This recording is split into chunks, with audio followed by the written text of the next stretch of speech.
तो आज हम देखेंगे कि पीएनपी ट्रांजिस्टर में सीबी कैरेक्टरिस्टिक मतलब कि कॉमन बेस कैरेक्टरिस्टिक को ये वाले एक्सपेरिमेंट को कैसे परफॉर्म किया जाता है। तो यहाँ पे देखेंगे तो इसका ये सर्किट डायग्राम है। तो जो ये बेस है ये कॉमन है, मतलब ये वाला इनपुट पोर्शन है, ये वाला आउटपुट पोर्शन है। तो ये बेस है, ये दोनों में कॉमन जा रहा है, जबकि ई मीटर सिर्फ इनपुट के साथ कनेक्ट होगा और कलेक्टर सिर्फ आउट के साथ। कलेक्टर हमेशा आउटपुट के साथ ही कनेक्ट होता है। तो यहाँ पे उसकी ट्रेनर किट है, तो इसको देखते हैं। यहाँ पे लिखा है एनपीएन ट्रांजिस्टर पीएनपी। अभी हम पीएनपी कर रहे हैं तो इस पर फोकस करेंगे, ये निकाल देते हैं। तो ये हमारी इनपुट की बैटरी है और ये दोनों इनपुट के मीटर्स है। तो अगर देखें तो ये वाला पूरा हमारा इनपुट पोर्शन हो गया। सेम वैसे ये आउटपुट की बैटरी है और ये आउटपुट के दोनों मीटर्स है। तो ये वाला पूरा हमारा आउटपुट पोर्शन हो गया है। तो जैसा आपको बताया है कि ये कॉमन बेस है, सी बी यहाँ पे लिखा है। सी बी का जो मतलब होता है वो कॉमन बेस होता है। तो यहाँ पे जो पीएनपी में ये बेस है ये कॉमन करेंगे और कलेक्टर हमेशा आउटपुट के साथ ही कनेक्ट होता है। तो बाद में बच गया ई मीटर, तो ई मीटर इनपुट में कनेक्ट करें। तो अभी सिर्फ इतना याद रखिए कि बेस कॉमन है, कलेक्टर आउटपुट में कनेक्ट होगा और ई मीटर इनपुट में कनेक्ट होगा। तो इस सर्किट को कनेक्ट करते हैं। तो सबसे पहले जो वोल्ट मीटर होता है वो हमेशा पैरेलल लगता है बैटरी के साथ, तो हम वोल्ट मीटर को इजीली कनेक्ट कर देते हैं। देखिए ये इनपुट का वोल्ट मीटर है, ये आउटपुट का वोल्ट मीटर है। यहाँ पे इनपुट का वोल्ट मीटर ड्रॉ किया है, तो इनपुट के वोल्ट मीटर को ये सर्किट वाले से कनेक्ट करते हैं। तो प्लस टू प्लस मतलब रेड टू रेड इस तरीके से कनेक्ट करेंगे और ये हो गया ब्लैक टू ब्लैक। तो यहाँ पे वोल्ट मीटर ड्रॉ किया है, उसके साथ हमने ये ओरिजिनल वोल्ट मीटर कनेक्ट कर दिया है। सेम वैसे हम आउटपुट का वोल्ट मीटर भी कनेक्ट कर लेंगे, plus two plus minus two minus, sorry ये प्लस टू प्लस हो गया और ये माइनस टू माइनस। तो आउटपुट का वोल्ट मीटर यहाँ पे कनेक्ट हो चुका है। जैसे आगे जो सी में सिखाया था वैसे ही करना है। ये इनपुट की बैटरी है, तो जब कॉमन बेस होता है तो इनपुट पोर्शन होता है वो फॉरवर्ड बायस में कनेक्ट होता है। फॉरवर्ड बायस का मतलब क्या होगा कि मतलब बैटरी का रेड करंट मीटर के रेड से कनेक्ट होगा, ये फॉरवर्ड बायस हो गया। और ये जो आउटपुट है वो रिवर्स बायस में उल्टा होता है, बैटरी का नेगेटिव करंट मीटर के नेगेटिव से कनेक्ट होगा, क्योंकि रिवर्स बायस में करंट अपोजिट डायरेक्शन में फ्लो होता है। तो फॉरवर्ड है तो रेड टू रेड से हम यहाँ कनेक्शन स्टार्ट करेंगे, और आउटपुट रिवर्स में कनेक्ट हो रहा है इसलिए ब्लैक टू ब्लैक से स्टार्ट करेंगे। एक बार करते हैं ताकि ज़्यादा अच्छे से समझ आए। देखिए ये वाला मैंने बोला था कि इनपुट पोर्शन फॉरवर्ड में कनेक्ट होगा, तो रेड जो बैटरी का है वो जाएगा करंट मीटर के रेड के साथ, राइट। ओके, बाद में अब आ गया करंट मीटर के नेगेटिव के साथ। तो करंट मीटर का नेगेटिव कहाँ जाएगा? तो आपको बोला था कि बेस कॉमन है और ई मीटर इनपुट में जाएगा। ओके, तो ये जो करंट मीटर का जो नेगेटिव है, और आपको बोला था कि जो इनपुट है वो ई मीटर के साथ कनेक्ट होगा, कलेक्टर आउटपुट के साथ, और बेस कॉमन रहेगा। तो इसलिए ई मीटर को मैंने करंट मीटर के जो ये वाला है पोर्शन नेगेटिव इससे कनेक्ट किया है। तो कि देखिए ई मीटर इनपुट वाले पोर्शन में कनेक्ट हो चुका है। बाद में क्या देखना है कि एक बैटरी का बच जाएगा और जो भी बचेगा वो जो कॉमन होगा उसके साथ कनेक्ट होगा। तो अभी हमारा ये बच गया वाला जो ये नोब है, ये कॉमन कौन है? बेस है, क्योंकि हम बोलते हैं सी बी का मतलब है कॉमन बेस। तो इसलिए मैं इसको बेस में डाल रहा हूँ। ये दोनों में से आप किसी भी नोब में इसको पुट कर सकते हो। तो ये इनपुट वाला पोर्शन कनेक्ट हो गया, जो कि फॉरवर्ड बायस में हुआ था, इसलिए हमने रेड से स्टार्ट किया था।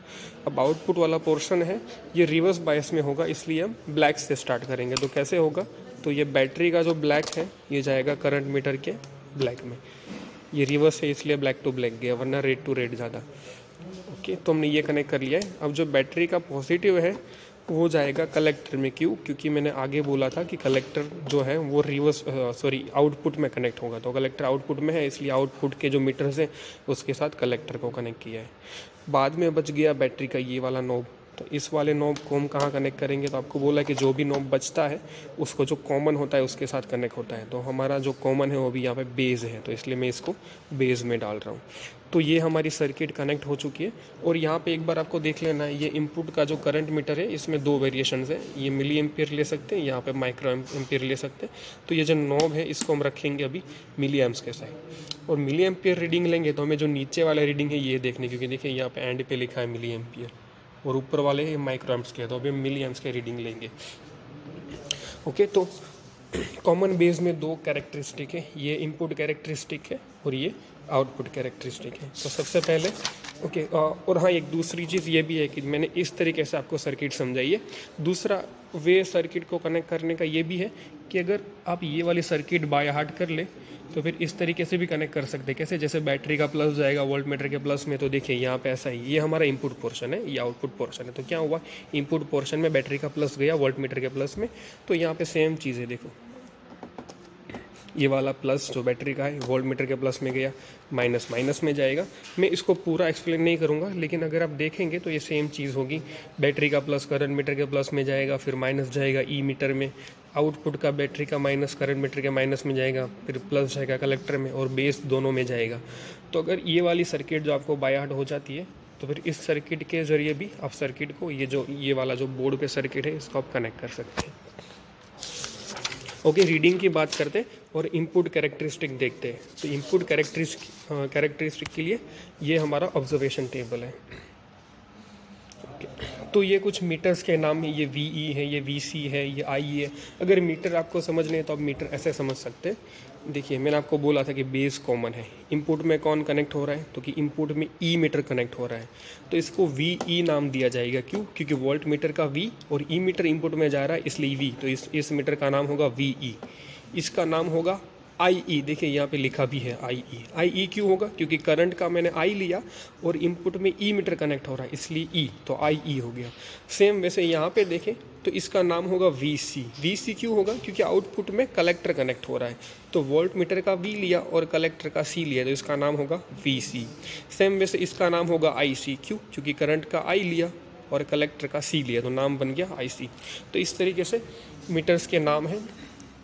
इनपुट कैरेक्टरिस्टिक देखें तो इनपुट कैरेक्टरिस्टिक में क्या होता है, आउटपुट को कांस्टेंट किया जाता है और इनपुट को चेंज किया जाता है। तो देखिए ये इनपुट कैरेक्टरिस्टिक जिसमें VC को हमने 0 to वोल्ट पे कांस्टेंट किया है, तो ये हमारा आउटपुट है, इसको हम कांस्टेंट करेंगे। सर्किट को यहाँ से ऑन कर लेते हैं, ये 0 दोनों नॉब को 0 कर देते हैं। अब रीडिंग लेने के लिए सबसे पहले हम इसको 2 पे कांस्टेंट करना है। क्यों 2 पे? क्योंकि ये देखिए यहाँ पर लिखा है VC = 2, तो मैं इसको 2 पे कांस्टेंट करता हूँ। ओके, तो ये 2 पे कांस्टेंट हो चुका है। अब क्या करेंगे, हम इसको चेंज करते जाएंगे। देखिए यहाँ पे ये वाला जो है, इसको 0.50 करेंगे, 0.52 करेंगे, 0.54 करेंगे, ऐसे 70 तक करते जाएंगे, और जो भी रीडिंग यहाँ पे मिले वो हम सामने लिखते जाएंगे। तो इस तरीके से। और एक बात ये भी देखने वाली है कि इसको हम 0.50 से ही क्यों ले रहे हैं, 0.40 या 0.60 से क्यों नहीं लेते? क्योंकि देखिए जब हम इसको यहाँ पे वोल्टेज को बढ़ाएंगे तो कुछ हद तक, मतलब यहाँ पे कुछ ऐसा पोर्शन होगा जब तक करंट में कोई इंक्रीमेंट नहीं आएगा। तो देखिए कहाँ से 0.2 मैंने, ये जो है ये पॉइंट वाले वेरिएशन हैं, तो ये 0.2 हो गया, करंट कुछ नहीं मिल रहा है। ये 0.3 हो गया, 0 करंट है। 0.4 हो गया, अभी भी करंट 0 है। 0.5 हो गया, अभी भी करंट 0 है। तो 0.5 के बाद देखो करंट इंक्रीज़ हो रहा है, तो 0.5 के बाद इंक्रीज़ हो रहा है, इसलिए मैंने इसको 0.50 से स्टार्ट किया है। अगर आपके सर्किट में अगर करंट 0.4 के बाद इंक्रीज़ हो रहा है तो आप यहाँ 0.40, 0.42, 0.44 ऐसे लेंगे। ठीक है, तो अच्छे से वोल्ट मीटर को देखिए आप, तो देखिए ये हो गया 0.4, तो 0.4 को हम 0.40 भी बोल सकते हैं। तो इसके बाद तुरंत जो भी नॉब आएगा उसको 0.42 होगा, ये 0.44, ये 0.46, 0.48 और ये 0.50। तो इस तरीके से आपको 0.50, अगर हम पहला रीडिंग देखें तो देखिए 0.50 पे कितना है, 0 है। तो अभी ये हमारा भी 0.50 है, करंट मीटर 0 है। एक बढ़ाते हैं 0.52 भी 0। ऐसे आपको मतलब 1 by 1 हर एक जो यहाँ पे लाइन है छोटी सी, इसके ऊपर रखते जाना है, और इसके सामने जो भी करंट मिले वो आपको नोट डाउन करते जाना है। कौन सा? नीचे वाला, क्योंकि हम माइक्रो एम्पीयर में नहीं, हम मिली एम्प्स में देख रहे हैं, तो नीचे मिली है तो हमें वो वाला नोट करना है। तो देखिए मैं ये 0.6 किया, तो 0.6 पे मुझे मिला, ये लिखेंगे ऐसे। अब धीरे धीरे 0.7 तक जाना है, और जो भी करंट मिलता है वो आप यहाँ पे लिखते जाएंगे, तो कुछ इस तरीके से रीडिंग मिलेगा। ये जो रीडिंग थे ये किसके लिए थे? हमने 2 कांस्टेंट किया था यहाँ पे VC पे, इसलिए थे। तो हम अभी इस वाले को 0 कर देंगे, और 2 की जगह हम यहाँ पे कांस्टेंट करेंगे 4। देखिए ये सेकंड कॉलम हो गया, VC = 4। तो 4 मैंने सेट कर लिया है यहाँ पे। अब जो पुराना जो ये प्रोसीजर था ये फिर से रिपीट करेंगे। मैं 0.5 से स्टार्ट करूँगा, 0.5 किया, ये 0.5 पे 0 है, फिर एक नॉब लेंगे तो 0.52 होगा, 0 है, एक नॉब लेंगे तो 0.54 होगा, तो मुझे मिल रहा है 1, तो मैं करंट में लिखूँगा 1। फिर मैंने किया 0.56, तो मुझे मिल रहा है 2, तो लिखूँगा 2। इस तरीके से हम 0.7 तक जाएंगे, जो कि ये 0.7 है जो मैंने अभी सेट किया है, और जब तक करंट मिलेगा उतना करंट लिखते जाएंगे। तो वो जो रीडिंग होंगे ये सारे ये कॉलम भर जाएगा उस रीडिंग से। ओके, फिर उसके बाद हम 4 किया था कांस्टेंट, अभी हम 6 कांस्टेंट करते हैं, तो इसलिए फिर से इसको 0 कर देंगे और देखिए यहाँ पे 4 है, इसको सेट कर देंगे हम 6 पे और फिर से ये वाला प्रोसीजर रिपीट करेंगे। तो इस तरीके से हमें ये रीडिंग मिल जाएंगे। फिर देखिए ग्राफ जो ड्रॉ करना है वो VE एंड IE के बीच में ड्रॉ करना है। तो यहाँ पे ऑलरेडी लिखा हुआ है, एक्स एक्सिस पे हमें लेना है VE और वाई एक्सिस पे लेना है IE। तो अब जो पहले जो एक 2 वोल्ट कांस्टेंट किया था उसके रीडिंग पुट करेंगे तो ये लाइन मिलेगी, फिर 4 वोल्ट की ये मिलेगी और 6 वोल्ट की ये मिलेगी, तो अलग अलग 3 लाइंस मिलेगी। तो ये इनपुट कैरेक्टरिस्टिक का नेचर ऑफ ग्राफ है। सेम वैसे आपको आउटपुट का ये ग्राफ ऑब्टेन करना है। इसके लिए जो ऑब्जर्वेशन टेबल है ये वाला ऑब्जर्वेशन टेबल है, जिसमें क्या है, हमें IE को 10 मिली एम्पियर कॉन्स्टेंट करेंगे और VC को ऐसे चेंज करेंगे 1 2 3 4 IC लिखते जाएंगे। एक बार 10 मिली एम्प्स कॉन्स्टेंट करेंगे, फिर 20 मिली एम्प्स, फिर 30 मिली एम्प्स। तो IE, तो देखिए अभी मैं इन सब दोनों नॉब्स को 0 कर दिया मैंने। अभी IE, तो ये हमारा IE है, तो इसको हम 10 पे कॉन्स्टेंट करते हैं। तो अभी इसको मैंने 10 मिली एम्पियर पे कांस्टेंट कर दिया है।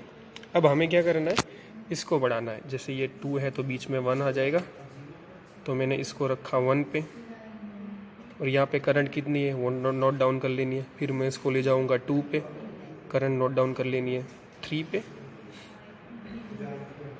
इस तरीके से आपको करंट नोट डाउन करते रहना। ओके, तो मैंने इसको 1 किया, तो मुझे यहाँ पे जो भी करंट मिला वो लिखना है। लेकिन एक बार ये भी देखना है कि इसको हमने 10 पे कांस्टेंट किया था, लेकिन ये थोड़ा इंक्रीज़ हो गया है। तो इसको क्या करेंगे, हम फिर से पकड़ के 10 पे ले आएंगे। तो मैंने वापस से 10 कर दिया। अब जो रीडिंग आएगी वो मैं लिखूँगा, तो यहाँ पे मुझे वो रीडिंग लिखनी है। फिर 1 से मैं ले जाऊँगा 2 पे, तो यहाँ पे मैंने 2 कर दिया है। तो यहाँ पे देखो फिर से बढ़ गया है, तो मुझे इसको फिर से 10 पे लाना पड़ेगा। ऐसा 1 या 2 बार ही करना पड़ेगा, इससे ज़्यादा नहीं करना पड़ेगा, बाद में इंक्रीज़ नहीं होगा। अब इसकी जो वैल्यू आई है वो लिखेंगे। फिर इसको हम ले जाएंगे 3 पे, तो देखिए अभी ये 10 का 10 ही है, अभी इंक्रीज़ नहीं हो रहा है। और यहाँ पे जो वैल्यू है वो लिखेंगे। तो इसको 1 2 3 4 5 6 ऐसे चेंज करते जाएंगे और ये जो करंट है ये लिखते जाएंगे। तो ये रहा हमारा टेबल।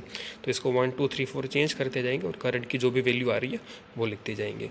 ये किसके लिए था, IE = 10 मिली एम्प्स के लिए था। तो भी क्या करेंगे, यहाँ पे जो 10 मिली एम्प्स था इसको 0 कर देते हैं, ये सब 0 कर दिया। अब 10 मिली एम्प्स की जगह हम कांस्टेंट करेंगे 20 मिली एम्प्स। तो ये कर दिया मैंने, 20 मिली एम्प्स कर दिया। 20 मिली एम्प्स क्यों, क्योंकि देखिए यहाँ पे सेकंड वाला जो लिखा है वो 20 मिली एम्पियर है। ओके, फिर से इसको हम स्टार्ट करेंगे, इसको हम इंक्रीज़ करके 1 पे ले जाएंगे और यहाँ पे अगर ये वैल्यू बढ़ जाती है तो इसको वापस 20 लाएंगे और बाद में इस करंट की वैल्यू मेजर करेंगे। तो इससे 1 2 3 4 5 तक इसको इंक्रीज़ करते जाना है और उसके अकॉर्डिंग में यहाँ पे जो भी करंट मिले उसको हमें नोट करते जाना है। तो इस तरीके से हमें ये सेकंड कॉलम भर जाएगा। ये हमने किया था 20 मिली एम्प्स कांस्टेंट किया, उसके लिए रीडिंग लिए थे। और सेम वैसे आपको 30 मिली एम्प्स कांस्टेंट करना है और उसके रीडिंग यहाँ पे मिलेंगे। तो ये 3 रीडिंग मिल जाएंगे। इसमें 2 जो मेन हमारे पास कंपोनेंट है 2 है, VC एंड IC। तो इन दोनों के बीच में ग्राफ ड्रॉ करना है। एक्स एक्सिस पे हम VC को लेंगे और वाई एक्सिस पे IC को। तो कुछ इस तरीके से हमें ग्राफ मिलेगा। और ये जो है ये आउटपुट कैरेक्टरिस्टिक है PNP ट्रांजिस्टर की for CB, that is common base characteristic.